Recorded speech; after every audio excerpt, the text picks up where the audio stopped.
Sunday morning. It's, 11 o'clock Eastern. Welcome to All Lacrosse Live.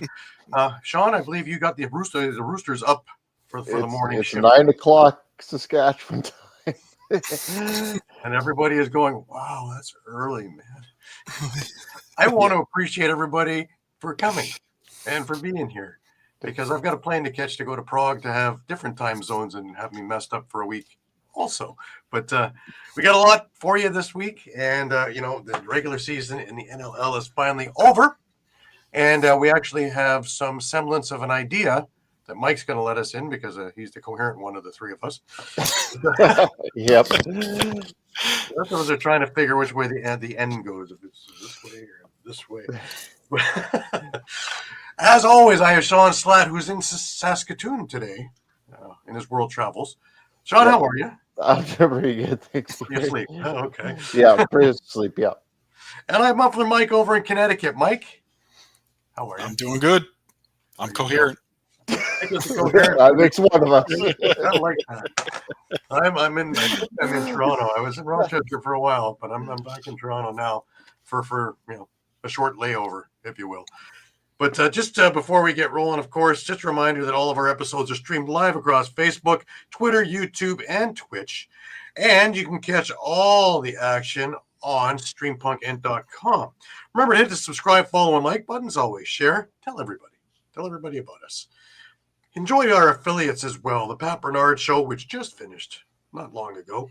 Soccer and football shows, CFL shows, Streampunk Cinema, Streampunk Combat, which was busy this weekend because WrestleMania weekend is on.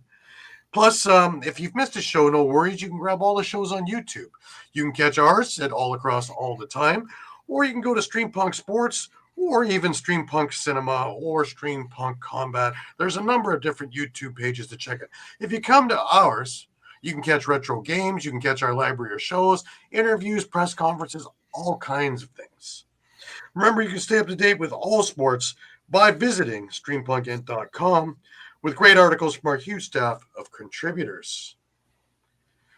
Also a reminder that this show is brought to you by 60, which is more than just a number. 60 is Canada's newest and most exciting sports uniform and teamwear brand, delivering top quality uniforms and teamwear that reflects the spirit and identity of each team. Their commitment to innovation and excellence sets them apart, ensuring that every customer experiences the perfect blend of style and functionality. Unleash your greatness with 60. Now, you can go on to Instagram and take a look at their stuff at sweet_60. You can email them at info.sweet60@gmail.com. You can go on to their website at www.sweet60.ca/60. You can hit the QR code on our screen and let Jim know what your order is. But when you're making your order, put down Lax Talk 10. Lax Talk 10. Save yourself another 10% on your order. Now, in this day and age, why is this so important to be with a Canadian company? Well, two reasons. One, if you're in Canada, you might as well get 100 cents on your dollar and not have to worry about conversions and what the U.S. dollar is doing and any of that.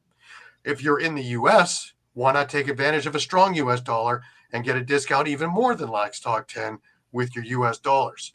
They have quality stuff, and if you go onto their sites, you'll take a look at everything that they've got. Jim is more than happy to work with you one-on-one with what you need for your teams or what you need individually. And give them a look, give them a call, give them an email. And let's get that rolling. Lax Talk 10, 10% off. Well, guys, we got a few things to take a look at before we head into NLL and the ALL. We talked about their finalists. Well, they have their award winners now. And, let's put that up. And, of course, the most valuable player is Parker Pfeiffer of the Toronto Monarchs. The coach of the year is from the champion Brampton Express, is Jeff Dowling. Rookie of the year is Caden Merritt from the Paris River Wolves. We have the AL East first and second team All-Stars. First team is Lucas Coote, Jonah Bohm, Nick Ellerton, Nate Woods, Parker Pfeiffer, and John St. John. The second team is Devlin Shanahan, Jameson Dilks, Matt Boissonneau, Mitch Zulian, Cam Milligan, and Curtis Ward. Number of names you guys would recognize, eh? Tell me how much ALL helps. Yes. The All-East rookie first team is Ethan Robertson, Joey Zabel, Stone Jacobs, Nate Woods, Jacob Janke, and Caden Merritt. And the All-East rookie second team, Sam Forbes, Eric Poirier, Jordan McKenna, Josh Sanchez, Cayman Diablo, and Zach Thompson. Congratulations to everybody. Everyone. Yep. And thus ends another ALL season. You know what that means, don't you guys? That's right. Summer Bowl. Summer Bowl is right around the corner. The bread and cheese game is set for Victoria Day weekend, which is the third Monday in May, just about a month away now. And, of course, I believe it's Brampton this year with Six Nations. If you are in the Ontario region, that is a free game over at the ILA, and they will give away Six Nations T-shirts. Just worth the drive right there. Excellent. And, of course, you got to get your chicken wrap. Gots to get your Yep. chicken wrap. We're gonna put up a counter for you, Gary. Yeah. I go up there. It's gonna be a even when running there's no game. counter the whole season. It's gonna be right in the corner. Even when there's no game. Podcast. Even when there's no game. We go up there. You know, there's enough for 3 days worth of food in that thing. So, I'm good until Wednesday if I go Sunday. But that's Is time the I go up gobbler there listening? Saturday. Twice a week gets me through the week. You can't make this stuff up because it's pretty awesome. We're gonna bring somebody on right away because I see the smile in his eyes, and well, he's got the same blurry look as the rest of us. Hi, Caden. Were you on the road like me yesterday? Your eyes are the same. Oh, you're muted. Crying, pain, suffering, harm, everything.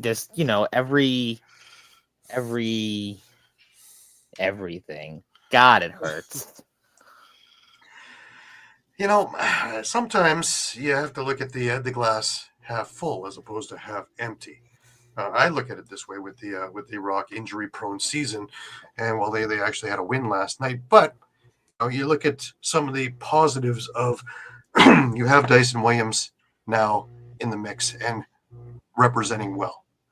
You have Alex Simmons, and he's got another year under his belt and accredited himself very well as well. You worked your way through in what I call character building, and which was a very, very disheartening middle of the season. And with the exception of this weekend's game, really played a big role in who was getting in and who was getting out of the playoffs. So I would, if I were a firewolf, I would hold my head up very high and say that we achieved a lot of things, even though the second season isn't part of it.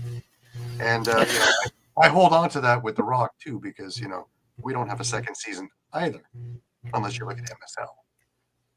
But Yeah. I guess the first point to look at it is after the really rough start that they had, going 2-8, losing all those close games, that being a win away, and obviously a bit of extra scenarios, but realistically being a win away from the playoffs was, I in my opinion, after again like that rough start, and I know Clarky's thinking it, I know the whole team is thinking it, that it's a huge accomplishment because the whole league had their eyes on us after going to the finals last year and playing Buffalo, and it's keep an eye on these guys, like they're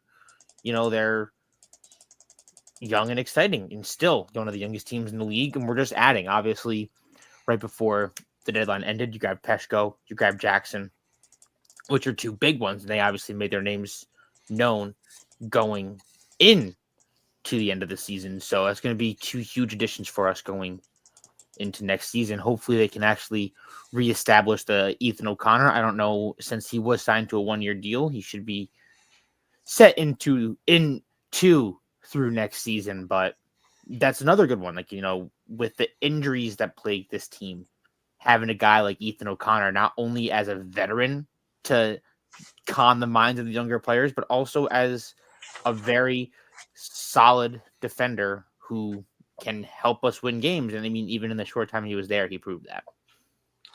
Absolutely. Now, let me ask you this. When you guys are sitting at 2-8, did you think it was going to come down to the last game of the season of whether you're coming into the playoffs, or whether that had been a dream scenario? You know, they never looked at, are we still in? Are we still out? It was always just taking it one game at a time. So I felt like that was I kind of try to follow the mindset that, you know, Clark, you talked about in the press conferences and before the games, is that, like, you know, we're never truly out of it until that X or that E comes up on the board. We're never truly out of it. And I mean, that disproved it. I mean, now you can never look at it and say, 2-8, we're not going to make it. Now you can say, hey, we may start weak, but never give up, and you can still make a run for it. And then it's May, and I mean, like, the same thing as with any playoffs, is that literally anything can happen. So you just inch your way in there, and you're in. And, like, I know there's a lot of scenarios and examples. One of my favorite scenarios is 2012 with the LA Kings, and when they just sneaked in to the Stanley Cup playoffs as the second wild card and went all the way to win it. So literally anything is possible. Yeah. All you got to do is get in. Yeah. And then the fun begins. But like I say, I think, because none of us would have bet a nickel that Albany was going to be even anywhere close to playing for a playoff spot at 2-8. They were sitting there. I had as much faith with them as I did with the Toronto Rock making the playoffs, starting the season 0-5, right? And that was none.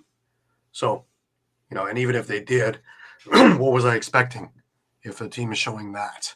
So there's a lot to build from, and of course, there's a lot of off-season tinkering to do. But I think that the core in Albany is pretty set, and it's maturing. I actually, to put it straight, is I think they played over their heads the year previous.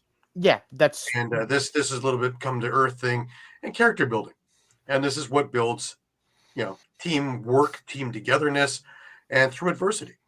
If everything is handed to you, you never really know what it's like, and when adversity happens, the team crumbles. Once you have to play through adversity, that's when the character building happens. And I think this team has a lot of savvy, because they never, ever looked like they were completely out. And there were some games that were just demoralizing. Yeah. I bring the Dobie game up, not to really get in your craw, but just that if there's a game that's demoralizing, is one guy scoring 8 times in the fourth in the overtime. That would be enough to make anybody go, but they didn't. Yeah. They didn't. They picked themselves up, dusted themselves off. Had a couple of games like that, picked themselves up, dusted themselves off, came back for the next one. You lose your captain for a bunch of games, who is heart and soul, who's your transition guy, and you find ways around that. He comes back and makes an immediate impact. Well, now we definitely know why Colt is wearing the C. Yeah. Simple. And, at the start, you mentioned Dyson, and I don't want to take away from this season he had. I mean, 64 points in his first year is huge, especially putting up 26 goals, and a year where everyone expected him to produce a lot more. And that's a fair point, that everyone put far higher expectations than he produced, and yet he still produced up to standard as to where we thought, with still all the offensive threats on this roster. But with not even looking at Dyson, you still have Will Johansson, who had that rough injury last year, finally being able to play this year, and he really solidified himself as a solid transition guy that Albany can rely on going into next season. You're gonna look at him and say you're gonna go out there in big minutes, because he proved in big minutes. On top of that, Zach Mason. I mean, getting his first year under his first full year under his belt, he really locked in on defense, I thought. And the time that he was out there playing, I thought he really produced well. I thought he was an anchor when we needed it. I really liked how Zach played this whole year. And then Carson Moyer, Peshko, and Raposo, The other rookies were posted didn't get a whole lot of playing time, but let's look at Peshko and let's look at Moyer. I mean, Moyer only got 4 games with Albany, but he still produced in each of those games. So maybe it's a thing for next season where he's going to make an argument for the lineup each night, like John Piatelli did for this entire season. Yeah, I'll add to that. Alex Simmons, almost the same exact stat line as last year. So no sophomore slump there. Yeah. Ty Kurtz nearly matched his rookie numbers as well. So you had 2 guys who were in the rookie of the year conversation last year who did not have the sophomore slump. So that's promising for the team. And, you look at, like, obviously these big guys. You're going to look at Ethan. You're going to look at Ty. You're going to look at Dyson. You're going to look at Alex. But someone who I thought really held his own this entire season and someone who kind of went under the radar was Sam Firth.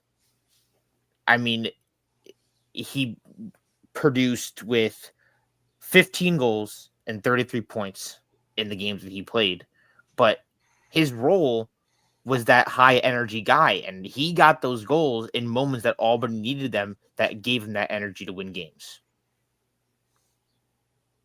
So he's another one. He's kind of like that Nathan Grennan and Carson Moyer, to Clarkie's exact words. They view Carson Moyer like a Sam Firth. Absolutely. Now, my question also now is, what did Clarkie have to say at season's end once the game was done? I haven't had the chance to, speak to the guys after the loss. But I feel like the first thing is heads high, after the start that we had and the way they battled back. I feel like the first word is heads high. Keep your heads high, keep your spirits high, because a lot of teams wouldn't be in the same scenario that we were, because a lot of teams would have just given up at that halfway mark. At the moment that they're 2-8, a lot of these teams would have said, okay, we're done. Let's rebuild. Let's post everything to next season and let's get ready for next season. But Albany said, no, we're still going to fight. We're still going to keep going. And they did. They went, like you said, Gary, to the very last game. Absolutely. And like I say, I would call that a victory, especially for what was going through most of the season. So I don't see anything but upside. I don't think there's a post-mortem in there. I think there's things to build on, of course. And another thing that I'm really excited to build on is a full year of Kyle Jackson in Albany. Right. Because he came in halfway through the season and he was scoring every night. He was on the board every night, and he made himself known every night. Now, finally getting a full year in Albany, getting a full year under his belt, coming into next season as, again, one of those veterans. That's going to be very exciting to see, especially with what they do in the offseason to bring in pieces, or what they do to what moves they make. Because I feel like after the short sample size that Kyle Jackson had, how can you not have him on your plans for next season? Right. Let's talk a bit about this game, because there's a lot of good stuff going on, but I think they just ran out of gas. Honestly, it looked like they ran out of gas. By the fourth, they were having a tough time, and veteran teams find ways to win when it comes down to it. And we've come down on San Diego most of the year for being this aged group that is injury prone and that, but most of their guys are healthy now, and they got healthy at the right time. And veterans find ways and don't get shocked or shimmied by anything that goes on. And this was a perfect example as the game went along, that they just stayed the course. And of course, who's going to get that game-winning goal? Westberg, Mr. Clutch for them. And you mentioned that fourth quarter is when San Diego came to life, but I mean, I focused all shift to that third quarter where Albany was held scoreless. And that's tough, because losing a 1-goal game like that, which is another 1-goal game loss for them, that's terrible. And that's something that I think they're going to really look to focus on in the offseason is getting past these 1-goal losses. But I mean, that's all luck coming down to it. But someone that you can't put blame on is Doug Jamieson. I mean, he made 50 saves on 61 shots. He was getting peppered in there in what felt like, I mean, it was San Diego's huge last push. So they had to put everything into it. They peppered Dougie. 61 shots. He made 50 saves. He had an 82 save percentage on the dot flat. Huge. That's amazing. And he's another reason why Albany found such success back on that latter half of the season that he finally found his game. Right.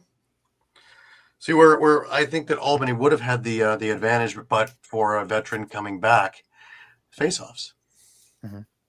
You know, we would be talking about Joe Nardella, you know, just mopping the floor with the San Diego squad, which probably would get him another 10 possessions. And probably, even if they didn't score, would probably keep it away from San Diego, so they didn't score. But having Baptiste back in the lineup and him winning 14 of 24 plays a big role. You know, that is something that I actually looked at last week in their game at home against San Diego. Is Trevor Baptiste outplayed him on the faceoff dot completely. He went 15 for 25 in the faceoffs, while Joe Nardella went 9 for 23, while they gave Mike Byrne 2 opportunities and he went 1 for 2. So 2 weeks in a row, Joe is kind of significantly handled in the faceoff dot, which is something that you do not see normally. Because normally it's him winning 20 faceoffs a game, like you said, giving Albany those extra couple possessions that they need that would potentially push them over the hump. Right. Now, another thing to look at is how valuable has a healthy Will Johansson been as a vacuum cleaner? You know, vacuum cleaner. I mean, like I said at the start talking about the rookies, how could you not mention Will and look at him as a future of this transition and this defense? You mentioned he's a vacuum cleaner, 146 loose balls, putting him second on the team to Joe Nardella. And that's only by 8. That's only by 8 loose balls. So, I mean, he's just going to get better and better and better as time goes on. Absolutely. Again, it shows what we see in this game is what we've seen down the stretch of the season with Albany, is that they're coming alive and just slightly missing, and that's just growth. No, 100%. And Good you know, Lord. at the start of the season and when we were in that 2-8 spell, I mean, I coined the phrase second half of horrors. Mm-hmm. Albany was having the worst times finding goals in the second half. They were producing everything in the first half in the first 2 quarters, and then were just scoring 2-3 goals to end the game, which is something they could not do. And they picked it up. I mean, they got a lot of goals. They found a lot more offense. Obviously, Kyle Jackson being a huge part of that offense in those later half of the games. But they kind of found their way out of that second half of horrors in a way, but they still found struggling on scoring. I mean, scoring 10 goals, you're not going to win scoring 10 goals. No, not against a team like San Diego, especially. No. I was just going to say, just give a little bit of credit on the other side too. I mean, Chris Regulieri, yeah, he had a bad start to that game, but he did lock it down too in that second half. I mean, Albany did give him some good looks, and he made some good saves in that second half. Yeah. I mean, like you mentioned, Origlieri, I had his stats up right here. He made 37 for 47. So, I mean, 10 on a low night for Albany, because, you know, they're usually finding 50 to 60 shots a night. So for not only him to make those huge, only letting in 10 goals against a high offensive, high threat team, but for San Diego's defense to completely shut Albany down offensively, almost, it felt like, you know, again, 47 shots. I feel like that's a very good omen for them going into the playoffs, especially after the rough start they had to the season with all the injuries and the no consistency. They really found themselves in that latter half of the season. Yeah. Well, we're going to see because I think the future is bright for what's there in Albany. We talked about it last year about the youth, and we were curious to see what would happen. And now we're not going to be talking about youth. We're going to be talking about seasoned, not grizzled veterans, but seasoned players. And now they've experienced both sides of the coin. Now it's up to them for how they react out of it. And with leadership like Clarkey and a few others there, I think that they're in good hands to keep everybody pretty level-headed. Yeah, no, I agree. And like you mentioned, it's not going to be any more rookies because the team is now kind of in that win now mode that let's try to win that cup. So it's going to be a lot less looking at the rookies and now looking at, all right, Alex is going into his third year. Now we got to start relying on him as more of a leader. This is Tyson going into his sophomore year. Same with a lot of these other rookies. And it's just how can we continue to build on the NLL finals appearance? And while, yes, coming one game short of the playoffs isn't like the best season after, but like you said, Gary, and you said it multiple times, after the start they had, this is only a win. Mm-hmm. Yeah. I'm tired of listening to people and everybody doom and gloom talk about every team that didn't make it. There's got to be an upside. And I think it's about time we start focusing on the positives the teams had. We talked last week with Elijah Gash about the positives in Toronto, that we had a chance to watch Nathan Grennan with this team. We had a chance to watch Holochuk in net. We had a chance to watch Jake Darlison and how he's taken to it. Zach Kearney as a regular role.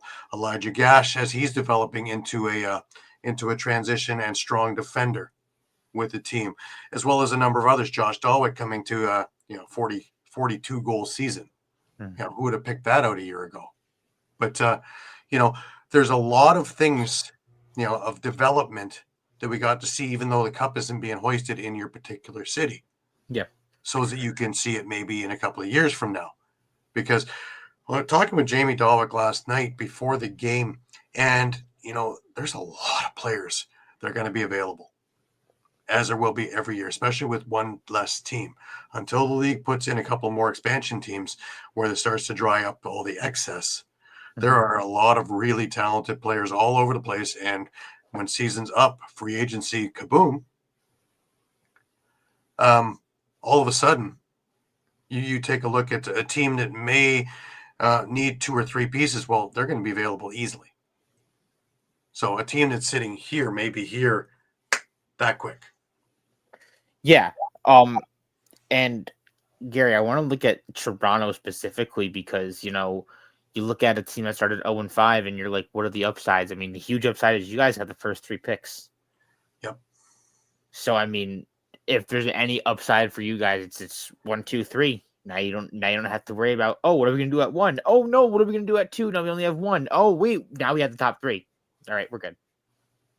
Yeah. We can actually say the top 4 because everybody forgets that Sam English was picked last year, first round. And because of NCAA eligibility, he didn't play this year. Mm-hmm. So you have a first round pick that you didn't use this year, plus 3. So 4 first round picks, plus Mark Matthews is healthy now. And something that he should have had shoulder surgery before the season, let alone game 4. Plus Tom Schreiber will be healthy. Mm-hmm. TD Erlin just came back last night. So all the injury bug problems looked hopefully that's somebody else's headache next year because we had ours enough the last 4 seasons. And on top of that, I mean, I spoke a lot about him at the start of the season. I mean, now you're going to have a full year of Nathan Grennan.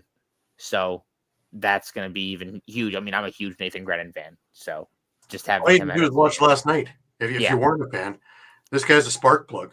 And every one of these things is a David and Goliath scenario. Because who's he taking on? He's not taking on the small guys. He's taking on the Tyler Biles. He's taking on the Matt Gilrays. He's taking on the guys who are 6'3", 6'4". He's 5'8". Yeah. 5'8", $160. And yeah, I guess he doesn't realize he's 5'8", $160, but he's got just as much fight in him or more than a lot of them. Yeah. And he's a spark plug as a scorer too, because what Dawick's doing on the one side, he's doing on the other side. So you got the same energy on both sides. How about throw a Sam English and a CJ Kirst into the mix there and see what happens? Throw a Mark Matthews in there as a quarterback. Throw a Tom Schreiber in there to be able to do just about anything. That's not even talking about Dan Craig. That's not talking about Corey Small. Mm-hmm. That's not talking about a few of the others. Cameron. We watched him last night, Brian Cameron, back after his injuries, and with an absolute howitzer from the outside, just probably just about through the net. Yeah, but there's so many different pieces that you're almost sitting there going, "Gosh, I wish Gary's idea of the ALL farm team would come to fruition, so we can keep a bunch of these guys and not have to set them free." Yeah. But there's plenty of upside all over the place, and the best is yet to come. So yeah, it's painful at the moment, but that shall pass. Now you get to have the fun of trying to make be your own GM and move your pieces around, see what fits for you, and see how close you are to what they're thinking. I think my favorite part about it is also not having a dog in the fight, so I get to sit back and watch all the madness unfold without having to worry. Is Albany going to be facing Buffalo? Oh no, is Albany going to be facing a tough team in a 3-round matchup? So it's going to come down to I'm just going to sit back, relax, and watch the chaos unfold. Absolutely. Caden, appreciate it, man. Thank you very much as always. I know you got to run, and happy Easter. Happy Easter, fellas. Last thing I will say, as you can see in the bottom of my tag, let's go Nighthawks. They're my dark horse. I am picking Rochester to win it all this season. I'm hoping for that too, because when I get back from Prague, that gives me somewhere to go. They got a tall order to start, so Yeah, they do. But if anybody's gonna knock Del Bianco off his perch, that's probably gonna be the game. Yeah. Oh yeah. Weekend. Absolutely. So. And I might even be able to watch that, because with the time change, I might be right in the wheelhouse, having breakfast and watching a game. That's all right. The best way to do it. I will be seeing you in 2 weeks, but I will have something to do with next week's show. Don't forget, everybody, next week's show will still be on as normal, even though I'm in Prague, at 8 p.m. Eastern. You're on all the Stream Punk Entertainment networks. Caden, as always, happy Easter. Thank you very much. Great season, and we will be talking with you next week. Happy Easter, fellas, and have a good rest of the night and good rest of your day. You too. Happy Easter, Caden.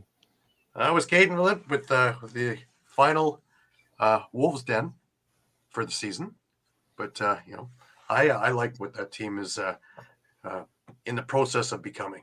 Yeah, and I think this was just a really character building kind of season.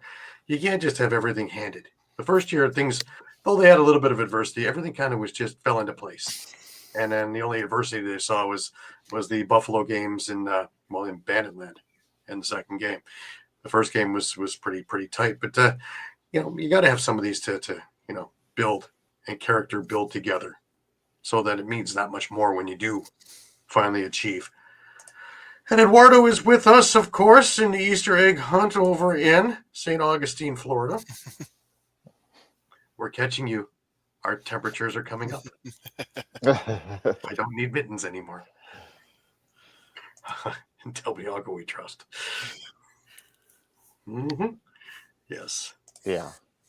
Well, that's definitely true, but you got to get by Rochester now. So I agree with you, Shawn. I think that is the game of the week next week.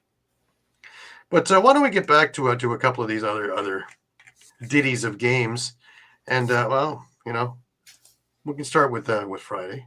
We could, and of course, Halifax and Toronto, they battled it out in what was actually a little bit more interesting game than I thought it might be, because originally I thought that this was going to be just ugly, but I always have reservations because whenever these two teams meet, something happens, and it's kind of like the Leafs in Montreal. It doesn't seem to matter where they are in the standings; they play each other dirty, tough, and all the other things. And we got all of that, right? But the Thunderbirds took advantage of all the opportunities that they were getting early. And they got out to a 4-0 first quarter lead. In fact, Toronto didn't get their first goal until 1/2 of a second left in the first quarter when Corey Small put the rock on the board. So when you're down 4-1 in a game that is nothing game for you other than playing spoiler to a home game for Halifax. Motivation? But Chris Boucher all of a sudden put it under there. He got 3 goals in the second quarter. And Josh Dawick, he got a couple of goals in that quarter too.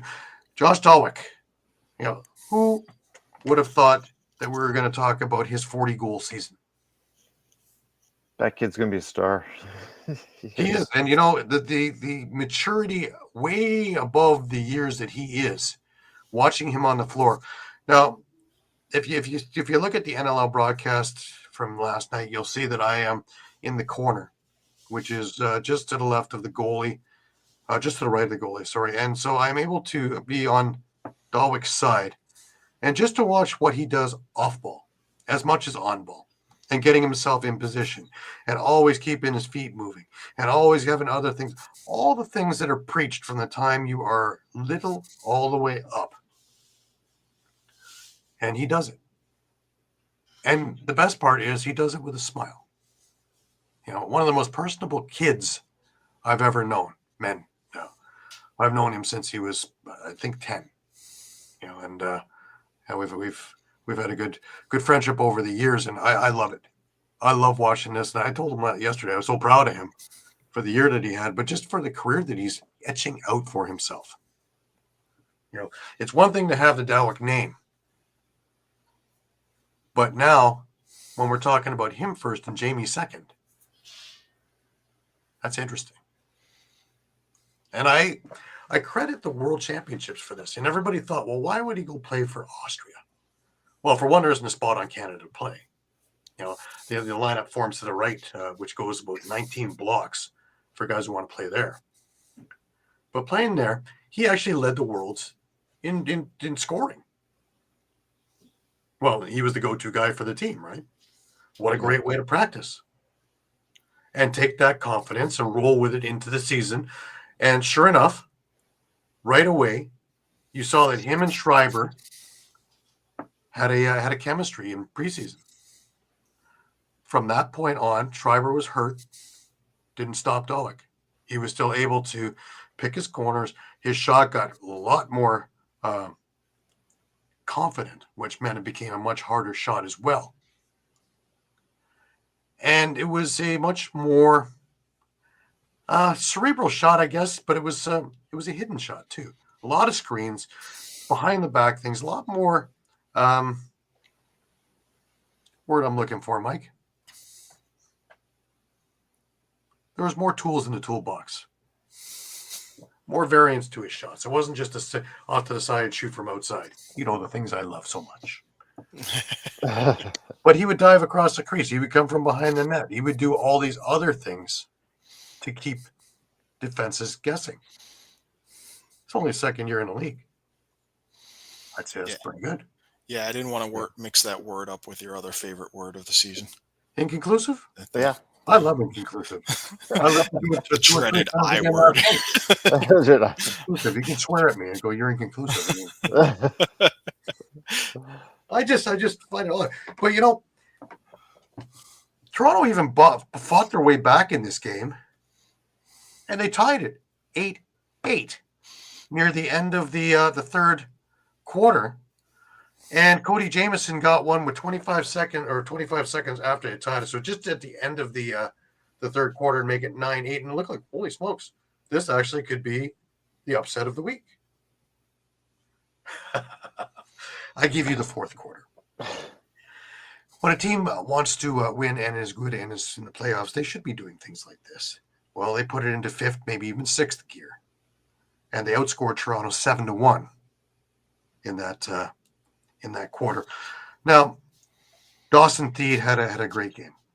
He was banging, he was scoring, but he had just a fantastic game. Randy Stotts had another monster game. Mike Robinson also making a name for himself now. Big-time games from big-time players. And that's what Halifax needs, is everybody. Even Bowhunter, I noticed on the floor. He wasn't just there taking the one shot he has. So somehow Kersey has gotten through to everybody that this is what needs to happen. And it didn't matter if Toronto wanted to play rough. They were able to play it rough. Difference was that they didn't take penalties. Toronto was a parade to the penalty box. Some of it very questionable in my eyes. I am really, really tired of the call a 5-minute penalty, we'll review it, and then we'll reduce. This is getting very old. Either call a penalty you see, or don't call a penalty you don't see. But stop calling these 5-minute things, putting 4 minutes to review so that you can reduce it or say it's not a penalty. Because there was enough diving out on that floor that Halifax was doing, especially, to draw Academy Award nominations. Yeah. I think it got to go further than that because it has to do with the rule book, right? And the fact that you get so many major penalties and you get suspension or a game misconduct or whatever it is. I can't recall off the top of my head. Maybe that's got to go away because that's why they're reviewing this, is because there's implications if a player has a major penalty. Maybe that's just got to go away. I don't know any other league that does that. I'm watching checks that are shoulder to the chest, and Buddy's throwing his head up and falling down like he was shot. You're calling a 5. You're reviewing it for 4 minutes, stopping the momentum of the game. And then you're saying, oh, there wasn't a penalty. Well, duh. If you're watching, you would have seen that. That's why I said I'd take it a step further, is because they have to do that because there's implications if you give a 5-minute penalty, which is ridiculous. But I'm going a little bit further than that, Sean. I'm saying that the guy who dove, never mind make it even with the other guy. Yeah. He penalizes his own team now for delay a game. Yeah. Never mind equalizing. You go. You dove. You go. Because we always seem to go, okay, well, we're going to give you the illegal body check, and we're going to give you the embellishment charge. No. Let's stop this altogether and just embellishment. Never mind. Okay, you're off. You go. Want to see how quickly diving comes out of this game? I give it 3 weeks. Gone. Make it one major game that costs them a game. That maybe they don't go to the playoffs because of it. Gone. Enough's enough. You know, I put up those retro games on YouTube so you can see what it looks like before we started getting effeminate or whatever you want to call them. Before they had rules. Well, you know, it was Wild West, but you know, things that would be changing possessions of 5-game suspension now. Yeah, I was going to say that sarcastically a bit, right? But but they played. There was flow. There's no flow when you're calling a penalty every 3 minutes. Or calling a 5-minute one and then spending 4 minutes after that reviewing it to make it a 2-minute. Or saying there wasn't a penalty. Or occasionally calling it a 5. And then I found it even funnier that I was sitting behind the penalty box in Toronto, and the screen wasn't working, so they were actually looking up at the scoreboard, watching what we're watching. If you didn't see it before, you think you're going to see it on that non-HD? Yeah, okay. Yeah, no, I'm right with you, Gary, because I remember, I think it was last year, Rush game, and I think there was 24 penalties. Like, it's almost like every second there's penalty. Like you said, how could even teams and players, how can you get any rhythm or any momentum when all of a sudden you score a goal? Okay, you think you got the momentum. Oh, but whistle, penalty. Now, there was a Go Abrams sighting in this game at the end, but I can't blame Holichuk, and here's why. He was hung out to dry. He faced 68 shots in this game. 68. Of those 68, he made 52 saves. Not a bad evening's work. And they weren't easy saves. You know, things happen. Face-off battle. Erlin wasn't playing in this one. And, of course, Withers went to town. And he won 25 of 28 faceoffs, or should I say Halifax? Because Withers spends a good bunch of time in the box because he seemed to want to scrap it out with anybody and everybody, and the ones who did want to scrap it out with him for some reason they never got together. Ostrauser, Gash. Loose ball battle. This one is mind blowing. Is Halifax had 100 loose balls in this game to Toronto's 52. Are you winning games without getting loose balls? No. Without face-offs, giving up 1,000 shots? No. These are the categories that you're not. The only thing that I can say is that Halifax went 3 for 8 on the power play, so the penalty kill wasn't too bad. But Toronto went 0 for 2 on their 2 measly chances. They did get a shorthanded goal though. But all in all, a forgettable game for the fan appreciation game. It just was kind of the cherry on the Sunday for the season that was going on. You had a lot of younger guys in there, and there were mistakes made, and there was assignments missed, and there was emotion in there, and all kinds of little things in there. But I really, I like Chris Williams and his crew. I really don't think this was their best game of the year that they had as a roughing crew. Just putting that out there. But they weren't the reason why this game got lopsided, even though it was 8-8 coming down to the end of the third. Just if you're going to give up 7 in the fourth, you're not winning many games. I don't think you're winning any games, to tell you the truth. So that was the game that went.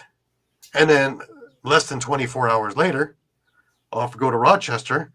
And I don't know where the teams shifted and changed buses, but they did. Because the team that came out in Rochester, and again, there's no love lost between these teams. And they had a chance to really put a fork into the Nighthawks' home game plan. And it was funny because, you could feel it right even from the warm-ups, that something was different about the team while Erlin was playing. That's the only change, though. But, this thing was back and forth. Now, what's the best way to stop all that? Well, the Nighthawks scored 17 seconds in. Connor Fields got a goal 17 seconds into the game. That stops, all the energy, right? Isn't that Mike Tyson says everybody's got a plan until they get a punch in the face? Yeah.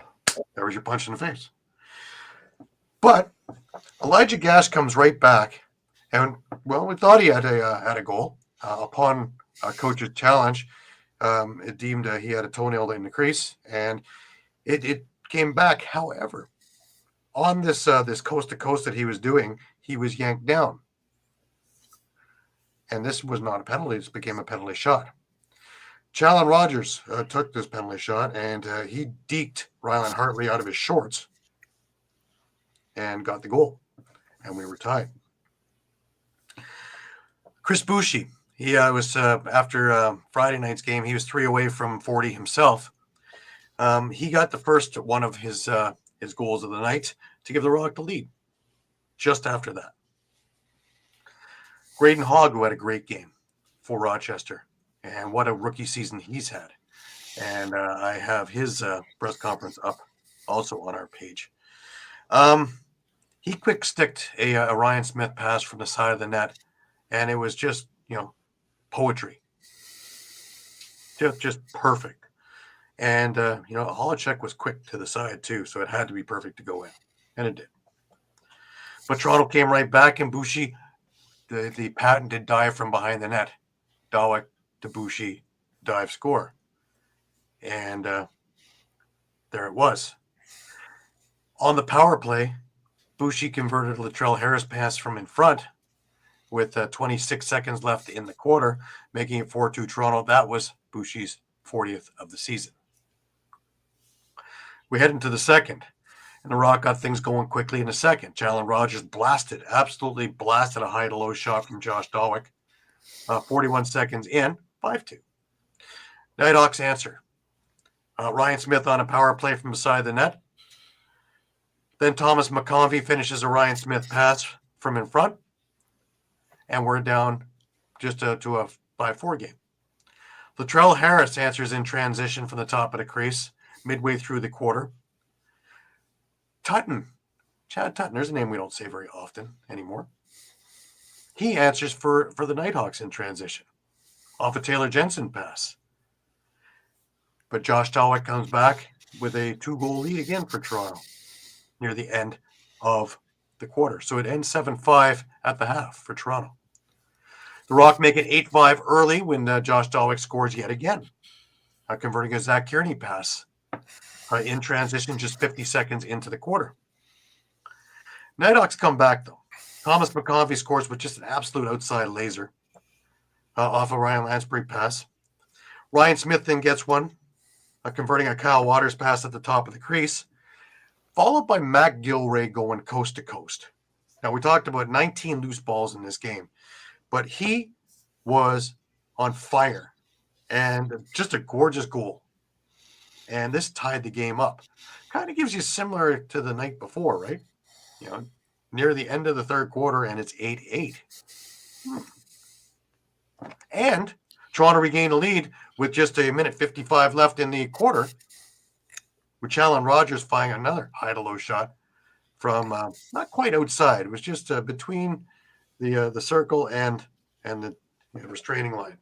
And just beautiful shot off a Chris Boucher pass. And it's 9-8. So it's looking a lot like the night before, only the teams have changed. Expecting the 7-goal fourth. Challen Rogers does exactly the same. I almost thought I was watching a replay, except it was live. Another high-to-low shot from the same spot, a minute 29 in. And, Toronto gives up 10-8. However, as younger players will do, Troy Holochuk with a terrible clearing pass. So much so that Connor Fields knocks it down, picks it up, intercepts it, scores. Boom. Whoops. And you can almost feel the air go, right? But over in Nighthawk land, right?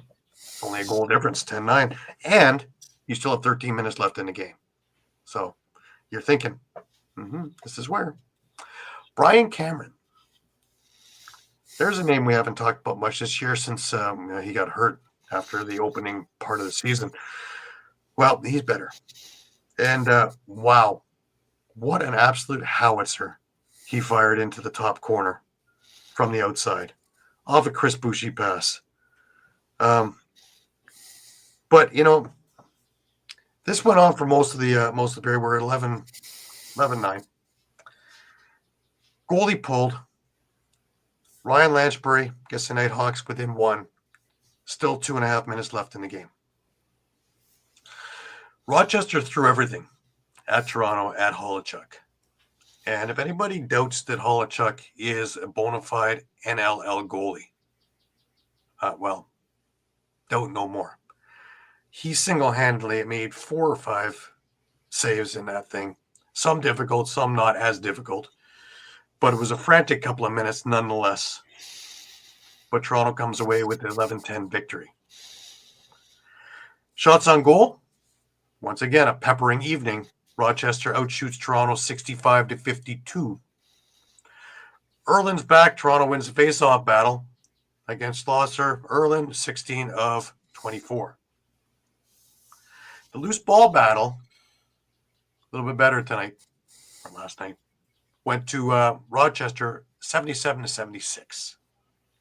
It was a tough game. Toronto went 4 for 5 on the power play in this game. They made Rochester pay every time they did something stupid. Rochester went 1 for 2. You take your pick. Tale of two games, though. I thought Rochester passed a lot better in the first half, but they played more of a in-your-face tough game in the second half. They went back to what was winning them games the last 6 or 9 of 12. And, just by a goal. As they kept saying in the post-game press conferences, well, if we're going to have that kind of a stinker of a game, let's have it in the last game of the season, just to get that taste back in our mouth of why we don't want to do that next week when we're playing in the playoffs. One and done. Right? So, right. Upsides. I think Rochester is one of the most well-rounded teams in the league. They can play it physical with you. They can play it transitionally with you. They can play it with heavy goal scoring with Connor Fields, Kyle Waters, Ryan Smith, Thomas McConvey. You're looking at now that Tutton's back in the transition mix. You have Medeiros with him, Gilray. You have quite a bit of that, and you have Rylan Hartley, who is doing the acrobatics at the other end, and can just as easily fire a transition pass up the floor as Del Bianco can the other way. It's going to be a very interesting matchup. And I think it's going to come down to discipline. Whoever stays out of the box more and doesn't do stupid things. Remember, play stupid games, win stupid prizes, right? Stupid prizes is watching next week on your TV. Yep. So, as for Toronto, we've talked about it already. A lot of upside. We didn't even talk about Brian Cameron when we were talking about all the other pieces. So, there's almost too many pieces already. So it's going to be interesting offseason. I wonder if Dan Craig comes back because he's been a non-factor most of this year. It's been a pretty big factor the last number of years. The Iceman has become the Iceberg. So does he come back? And do they really go outlandish? And this is just a thought, so I don't need cards, letters, or comments of trading Tom Schreiber and getting as many first-round picks for that 2026 draft, which is supposed to be the Bukun of drafts from years and 4 years, is a time because people are already starting to talk and the injuries are piling up, and now he's got a young family. Does he want to do year-round with PLL and NLL? So maybe it's time to get the maximum you can for him. Let him go do his thing somewhere. If he comes back, great. If not, they were able to do that with Kieran McArdle and got away with it. Because as soon as he went there a couple of years, he was only doing field, job and family. Funny how that works. I don't think it's all that crazy. We heard the rumors even at this trade deadline of possibly moving Tom. So I don't think it's all that crazy. And he's not one of those unrestricted free agents. You can actually keep him under contract for a couple of years. So it's a lot of upside there. And if we can scoop a couple of first-round picks for him and maybe somebody that will fill a void in one of the other spots, because I don't think offense is an issue. So just a thought out there, because remember, there's going to be a pile of players again, even more, because you have a whole other draft class in there to go with it. So it's going to be pretty wild. It's going to be a free-for-all.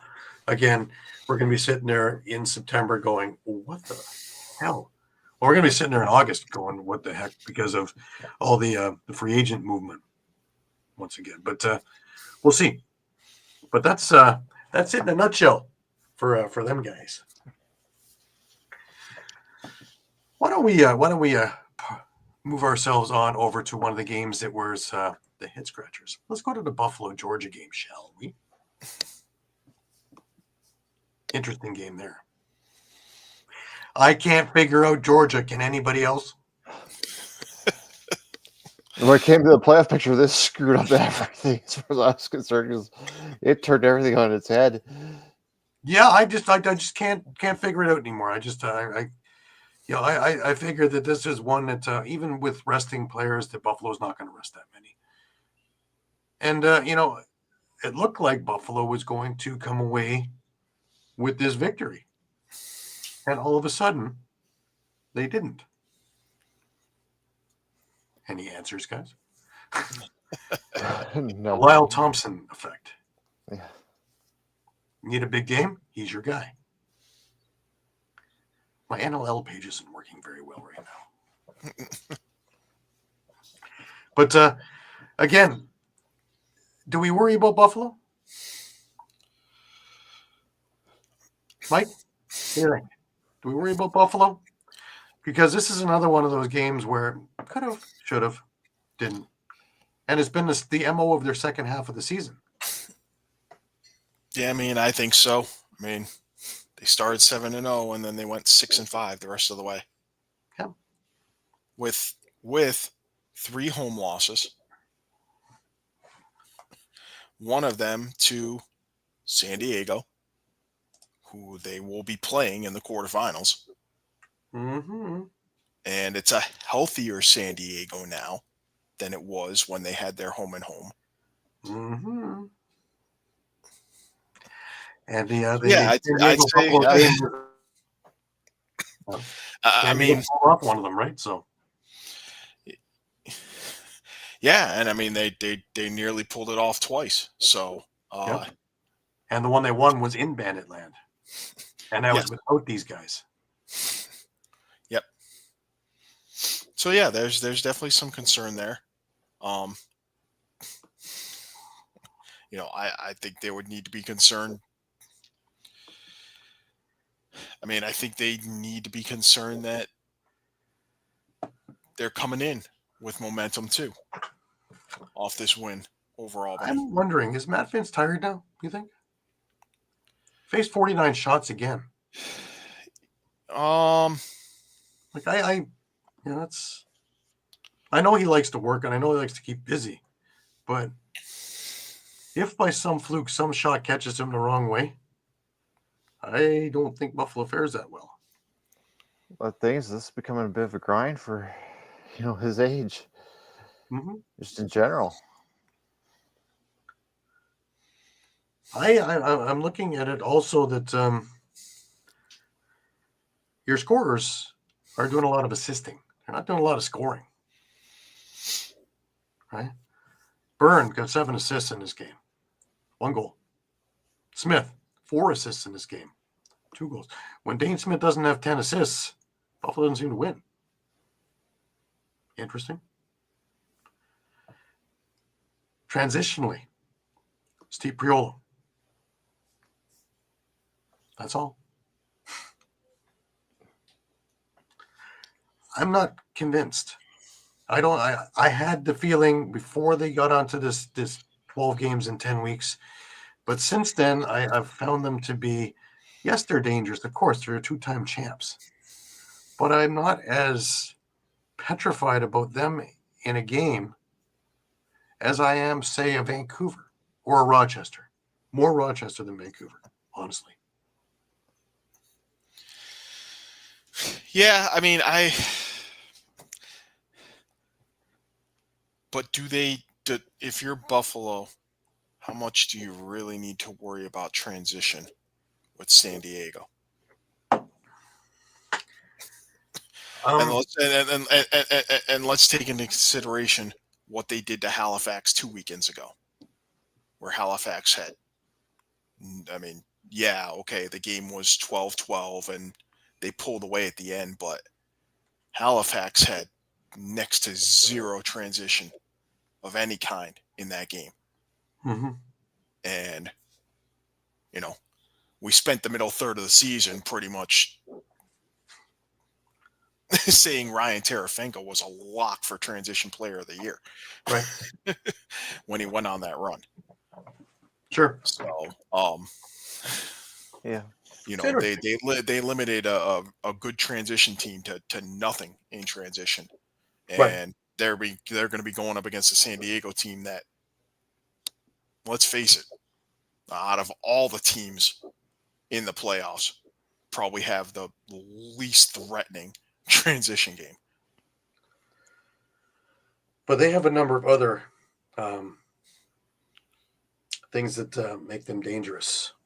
Oh, no, I don't doubt that. Yeah, and I was just thinking San Diego's a team that doesn't want to get into a track meet. So right in the area when he's hot can shut down a team like Buffalo. So it's going to be very interesting. I actually reckon this to last year's Georgia event, only if Georgia would have had Seth Oakes in the lineup, because San Diego is going to be able to put their whole lineup in. So this is going to be another one of those. This could be the upset of the upsets, right? Then we would have a new champion. Wouldn't that be interesting? It could be, and not for nothing, that side of the bracket, you've got Buffalo and San Diego, and then you've got Vancouver and Rochester. Right. Yeah. And whoever's winning is meeting for a 3-game series in the semifinals. Mm-hmm. So, Yeah, the one of those teams, whoever makes it to the finals, is going to have to have gone through hell to get there. So, Pretty much. Yeah. so they'll be beaten and battered. But that brings us to the other side. And Calgary had to pull off quite the coup to get where they were going to finish 6th overall and wind up with Halifax in the playoffs. And, well, they found a way to do it. Well, of course, we expected them to beat Las Vegas. And I don't think that this game was ever really in doubt, was it? It might have gotten questionable near the end. They did pull within. Las Vegas did pull within 10-9 in the fourth quarter. Mm-hmm. But Were you ever at that point where, man, this could happen? I guess I'd say no. just you know, That's my point. Really. yeah. You have a heavy veteran presence, and Las Vegas is, Las Vegas. They're still trying to figure things out. So, at the very least for Vegas in this game, at least you could see they were spreading the wealth, at least on their offense. Yeah, they're coming out of this thing. Yeah, Adam Patois had 2 goals, 2 assists. Casey Jackson, 2 goals and an assist. Kyle Killen had a pair of goals. Jonathan Donville, a goal and 3 assists. Obviously he didn't have the year everyone kind of hoped or expected he would have, kind of being more of an assist guy. He did finish in the top 20 in scoring despite all that. So, registered over 80 points on the year, I believe. Right. Holden Katoni, goal and 3 assists. Jack Hanna, 3 assists. That's probably the one that's the stat that stands out to me, is that he was held without a goal. Mm-hmm. If he gets his usual, maybe we are talking upset. If he gets his usual hat trick or 4 goals, that we know he's capable of doing. Right. Also didn't help that Calgary went 4 for 5 on the power play. So, in addition to Justin Anasio, big game, 18 of 24 on faceoffs, 9 loose balls, caused turnover. Sure. And Nick Rose, what they got him for. What they got him for 43 saves. He moves into second place all time in goalie saves. Go take him a number of years to get over to that. And maybe this is the difference, on Calgary's side. We were just talking about, how Hanna and Donville didn't really produce for Vegas. You didn't get much out of Curtis Dixon, and Dane Doby didn't play, but you still had Jesse King, 3 goals, 7 assists. Tanner Cook had a hat trick and 3 assists. Hayden Dixon, 2 and 2. Braden Maillet, a goal and 2 assists. So you're still getting production out of who is in the lineup. So were they saving themselves? That's what's going to make all the difference for the in the next playoffs. game. Were they saving themselves for the next game, do you think? Gave them just enough. I mean, it's entirely possible because they, Doby played against Colorado. They activated Reese Callies. They activated Tyler Pace for the Colorado game. I think so, because that was. And even though they didn't start out particularly well, boy, oh boy, come the second quarter in that game. Wow. Yeah. And that was the game, because the game, a win against Vegas didn't automatically get Calgary in. Mm-hmm. But a win against Colorado would have. So, turning to that game, Curtis Dixon did come to play, against Colorado. 4 goals, 3 assists. Again, Hayden Dixon, 2 and 1. Tanner Cook, 2 and 1. Doby had 3 assists. You had Pace and Callies, who had just been activated. Each had a goal. So, and Rose again standing tall, 48 saves in this one, and 3 for 7 on the power play.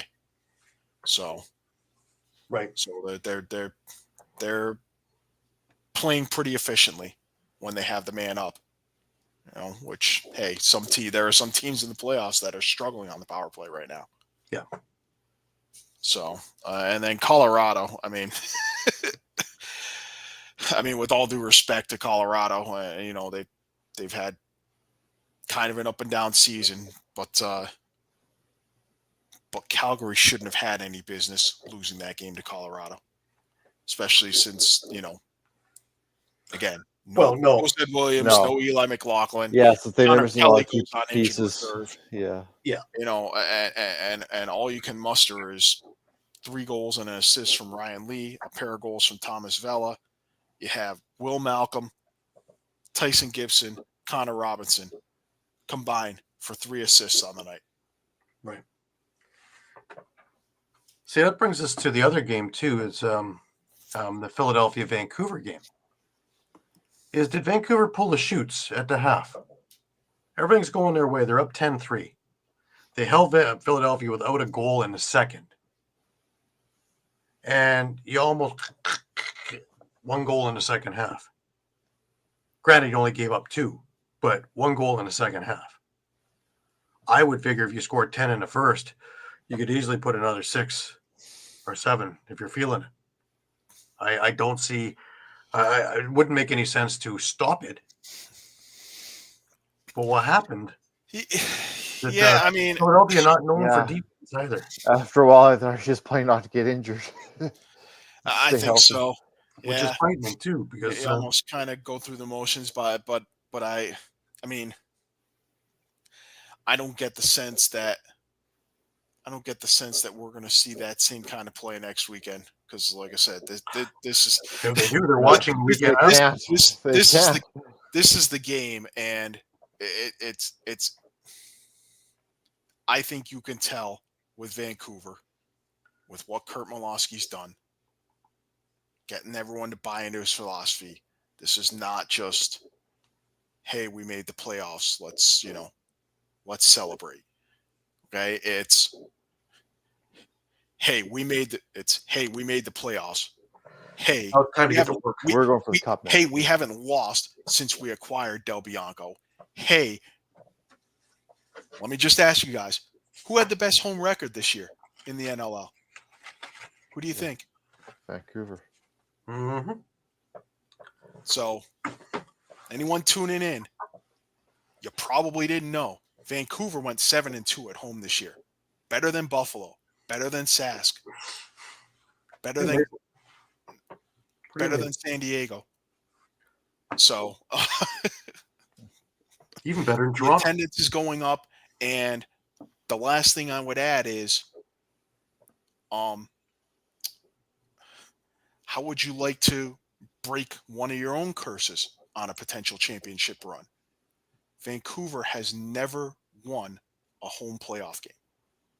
Not as the Ravens, not as the Stealth, and this is going to be their first one as the Warriors. Interesting. So you want incentive. Yeah. I mean, I get that you have a hot Rochester team coming in. Well, not so hot because their winning streak got snapped. So who has the longest winning streak in the league right now? It's Vancouver. Yeah. So this game, they're to say there's a lot on the line for the Warriors next weekend with the home playoff game is beyond an understatement. Yeah, definitely. And watch out, because if they win, regardless of who wins the Buffalo San Diego game, first of all, I mean, if San Diego pulls off the upset somehow, some way, that's going to be a heck of a 3-game series. Vancouver and San Diego. And again, Vancouver would have the home field advantage. And even if not, if if Buffalo wins, yeah, you got to potentially go into Bandit Land twice, but you already went in there with Del Bianco, and don't want to harken back to 2019, but Christian Del Bianco could be living rent free to some extent in the minds of Bandit Land with the way he's played over the last few years against them.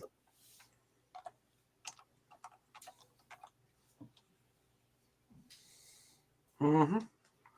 Interesting. It leaves us with one game, Shawn, and this game really mattered nothing to anything, really. In the end of it, yeah. But by the time it actually went to fruition, just a stay healthy game and keep reps.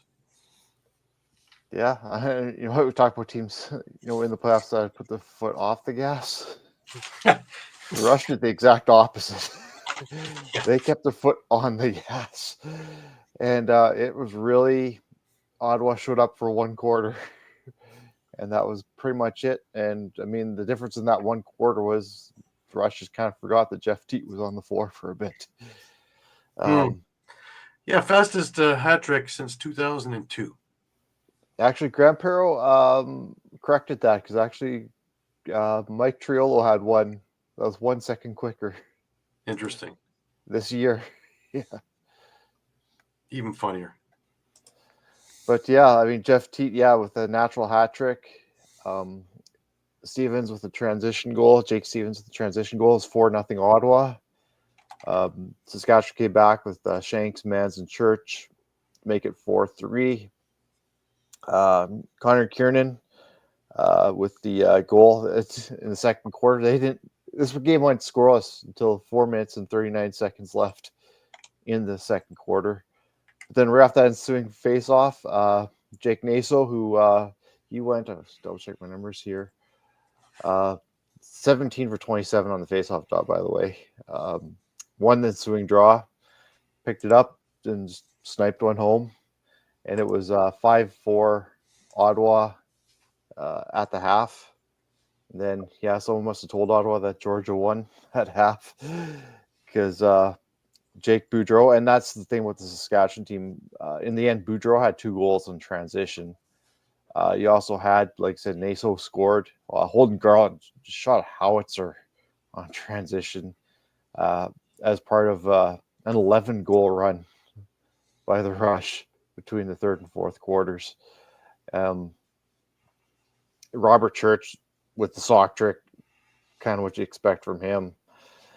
And yeah, and I mean, we talk about Jeff Teat and how, you know, Ottawa goes how he goes. He had that hat trick, and after that, he had 1 assist the rest of the game. Like, he was just completely shut down. As for this, I mean, we talk about Rochester and we talk about Vancouver, but I say, what about Saskatchewan? I mean, I don't think they've lost 2 in a row all season. Technically, they're tied for first. It's just that Buffalo had that tiebreaker on them. Sure. They're just as dangerous as any other team, I think. In this, It's going to be interesting because I think so. Yeah. and another thing too. I mean, if anyone wants to question if Frank Chiliano is an elite goalie, he held another team to single digits. Mm-hmm. Yep. Yeah, and I mean, you know, I guess you could look at it as their reward is they get an inconsistent Georgia team that sure you don't know who's going to show up a week from now, but you know what's going to show up on your side. And you get them on home floor. And, yeah, you know, we were talking about the bracket. The Rush have the easy side of the bracket, so to speak. Yeah. I made the bold prediction. I'll stick to it that I think if they can get by Georgia, they have a very good chance of going to that final because I don't see a team beating them in a 3-game series up to the final. Yeah, I agree with you. I think that they're a dangerous little squad there, but it's weird because there's just so many little factors that that's one thing I hate about the one and done. Yeah, is that it doesn't matter what you did all year. One and done. That's why I leave that. That's why I leave that caveat, right? As long as they can get round up by that first round, because anything can happen in a one and done. Yeah, and Calgary's going to have a tough climb with having to go to Halifax, I think, for that home game, that first ever home game. I think that's going to be, yeah. I mean, maybe for the vets, it's going to be nothing new. It's just another road game, but I mean, the atmosphere there, if you don't think the Thunderbirds are going to be charged up for that. And that's why I go back with the George and Saskatchewan. I mean, that was one probably the largest crowds I've seen in a while in SaskTel Center last night, and it's only going to grow, and that's going to be a hostile environment for Georgia to walk into. Yep. Yeah, and if Halifax can pull that, then you're avoiding Battle of the Prairies 3-game series. Yeah, that'll get ugly quick. Yep. Well, let's have a look at what the playoffs look like this coming weekend, right? Quarterfinals are Friday. Buffalo and San Diego. Everybody up in arms in Buffalo. Why is that a Friday? Friday, 7:30 in Buffalo. Saturday in Halifax over at the Scotiabank. Calgary visits Halifax in an all-Canadian matchup. Over in Saskatoon later that same evening, the Swarm lock up with the Rush, and Rochester visits Vancouver at 10 o'clock Eastern on Saturday night as well. Boy, oh boy, there's some great games there. There's not a dog amongst them. No.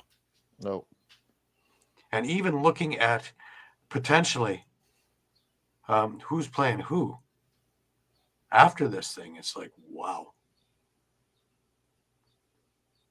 Can you imagine? Yeah. Could be right? Some serious. Yeah. Yeah. Wouldn't that be something for Nick Rose to get even? Just a storyline. He already broke the curse, right? To beat him. Right. Wouldn't that be something to tell all his rock buddies as they're all rooming in the same house still? I'm in the playoffs and you're not. I've got to go to the playoffs now. Bye, guys. The couch comfortable? Yeah. Don't forget to watch. Yeah, oh yeah. Going to be interesting. Going to be a great week. I know that I will have the local pub turning on my NLL Plus, which is international. We'll get a chance to see how good that works. I was the only one in the Rochester bar that was able to get my NLL Plus to work. Because, of course, if ESPN in the U.S., it doesn't go with them, right? Not with me. I was able to really show off that thing and putting 3 games on at once. That thing does everything. Nice. So, yeah, I'm really liking that NLL Plus thing. I think it's a great idea. Be even nicer was an app, but I've kind of made it that way anyways. I've got my screen page thing there I just have to click on anyway. So it works out very nice. So I think that's of the ideas that the NLL has come up with over the last few years, I think this has been the golden one so far.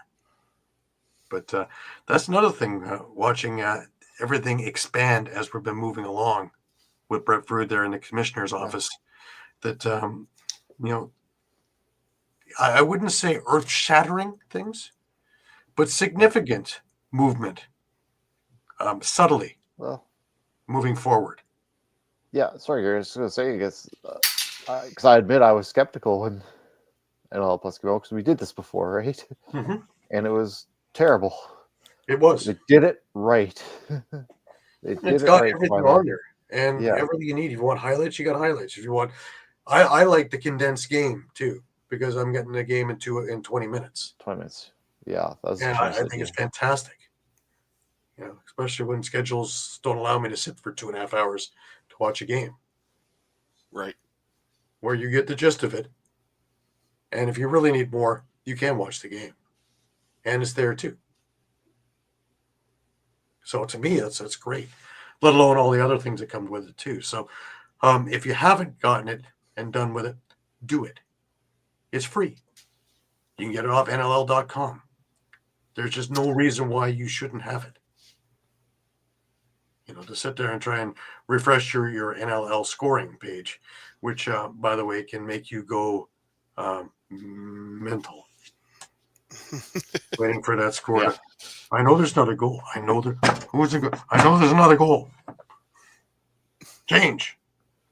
It's been on 354 for 8 minutes now. Change. So to have this, it's great. Well, guys, it's a time to go catch a plane. It's time to go to Prague. Time to watch the Rubeski tournament. Time to see. I heard last night that Marshall King is playing in there. Excellent. Nice. Interesting.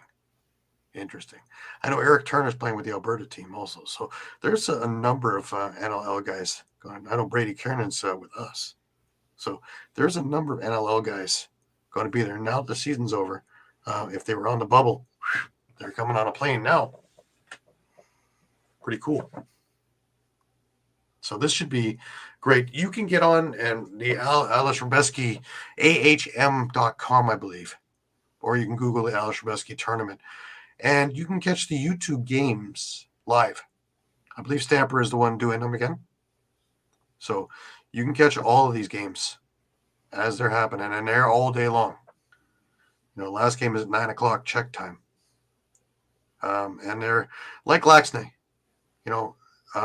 much shorter games. So these games, they go quickly. And 9 o'clock in the morning. So you get 12 hours of games in a day if that's what you want to do all day long. Weather's supposed to be really nice out there also. Looking forward to that. So as well as who's who of lacrosse out there. Also going to be nice to meet up with the NBLL commissioner, as well as the from the Good Stick Company, Brian Whitmer, and talking to him. So it's going to be an interesting 8 or 9 days. So looking forward to having a bunch of stories for you guys next Sunday. Remember, next Sunday we are back here at 8 p.m. Eastern time. That's what, like noon Saskatchewan time, Shawn? Yeah, something like that, He doesn't have to wake up to Roosters. This time around, he woke up to Roosters. Yeah. Roosters look at him and go, wait, I got 15 more minutes. So I appreciate you getting up early. Okay. So, yeah, it's going to be an interesting thing. The guys here will take the bulk of the show. I will be around on the other side of the earth, but I will be around. So, should be interesting. I hope their internet's better than my. Oh, there you go. Yeah. No Purple Rain. There you go. We got a bit of Rubeski. The Purple Rain share the same pub as us for sponsorship. So it's pretty cool. Excellent. They're great. In fact, last year we played each other. We beat them. But yeah, it was a battle for the remaining pints.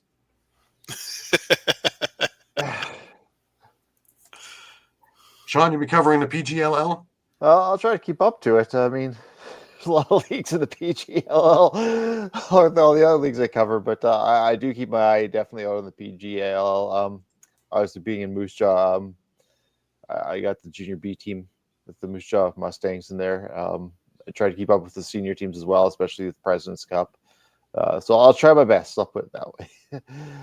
And President's Cup, I am part of the committee, so I will definitely be there for that week over in August into the beginning of September. So it's going to be a busy week over in Brooklyn.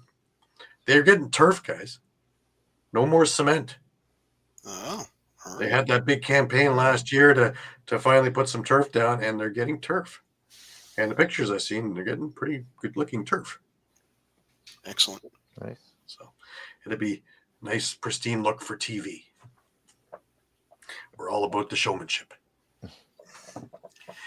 But anyways, I want to thank you all, as always, for following along with us week in and week out, day in and day out, with all the things that are going on in the lacrosse world. And now, of course, Once this is getting full swing playoffs, we also have PLL starting up soon. We also have MSL and OSL starting up soon, as well as WLA. So it's all going to be going full tilt boogie throughout the summer. If you thought we were busy in the winter, that's nothing. That's just getting warmed up for the 200 and something games that we're going to be covering through the summer.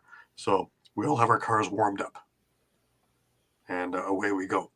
Just a little, jaunt over here and over there, and over here and over there. It looked like one of those cartoons if you watch the map of what I do in the summer. But hey, it's not work when you love it, right, guys? Exactly. Exactly. Keep saying that to ourselves. Anyways, we appreciate it. Thank you so much, as always, for being with us. Last words, guys. Shawn, let's start with you. Oh man, in playoff mode. I know you guys are kind of licking your wounds in Toronto and Albany, but man, we're out here. We're gearing up for a big playoff run, and I'm really excited and looking forward to it. Absolutely. Mike, final words? Yeah, I think we have 4 great games. Two in particular on that one side of the bracket that's just are going to be brutal. Yeah. But yeah, just I'm looking forward to all 4 games and seeing what happens. See where we get who we get for the semifinals. Right. Me, I'm in Brubeski mode. That tournament starts on Wednesday. We'll be there. We leave tonight. We'll be there tomorrow, early afternoon, and first practice is Tuesday morning, and tournament starts the very next day. So it should be exciting, and it is a full slate of teams and schedules. So if you can get on there and take a look at some of it, it's amazing. There's some great lacrosse, some names you've heard, some names you've never heard of before. Just great lacrosse, and to watch it in the outdoor box there at Radisson Stadium is amazing as well. And if you have an opportunity, I really do suggest you tune in for a little bit just to get a feel for it, because it's pretty awesome. And maybe you'll see a few of us familiar faces hanging around. But anyways, until next week, for Shawn Slaght over in Saskatoon today, soon to be in Moose Jaw. Soon be For home. Muffler Mike over in Connecticut, and for me, who knows where I'm going to be next. Airport. I'm Gary Groob right now in Toronto, wishing you the best of weeks. Remember, keep your sticks high, keep your spirits higher. And until next week, have a great week, everybody. Take care.